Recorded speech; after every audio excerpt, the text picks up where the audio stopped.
galchitan kan dhugaaf dhiigaa turetu arrasaan galfanne ati immoo bobbaafatte nagaa jira jettee keessi ishee boqonnaan arganne.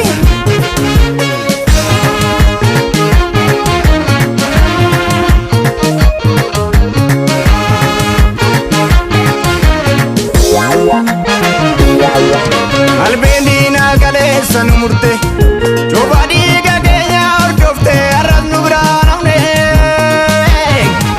aarsaa goototaaf na rabbii namne akka deemsa yeetii silaa yoo nagaata dhuguu qabne omoogoo wal malee firan qabnu of eege akkas irraafne qilleensi sobaa yoo bubbisu carraa argannaan kutaan si kukkutu aziizi walii shubbisu obbolee yankeerii gabochisu.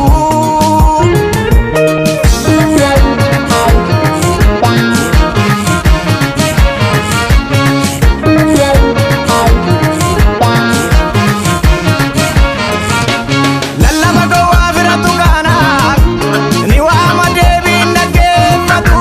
Lallaba gowwaa firatu kaanaaf adda kutu deebiin dhaggeeffatu. Lakkisaan kaasu omoogoo dadamma kirimaa gaangee kun nama baasu. Lakkisaan kaasu omoogoo dadamma kirimaa gaangee kun nama baasu. Barwaa hundi irra dibaa gubbaa calaqqisaa keessa milchaanne borsi dibaa hin fudhatin irra dibaa irra dibaa borsi dibaa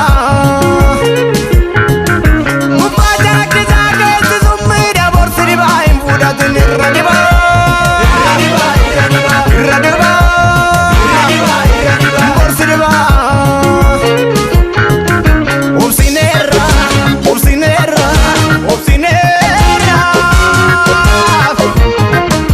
obsineerra obsa keessa darbee garbara fakkaatu of eeggadhu galeessaa sotoo tuffattu kan teessumatti jibbite lafaa kaatee sitti sirbite. Obsineerra obsineerra obsineerra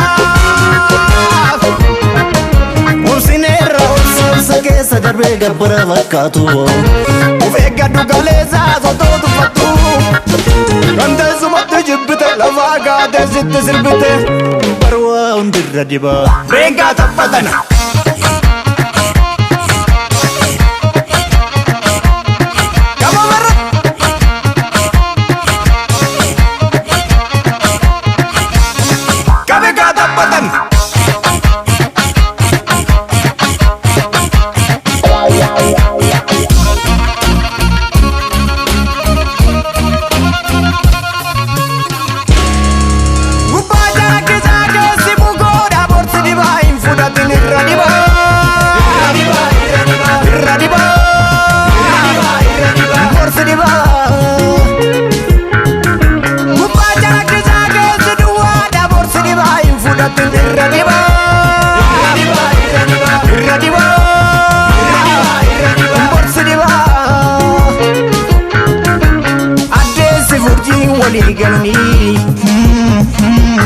Urriidhaaf duumessa michoonfatanii biiftuu baadoo gurguraadhatanii biiftuu yeroo ishee baan ooltu isaanis guyyaa hin mul'atanii.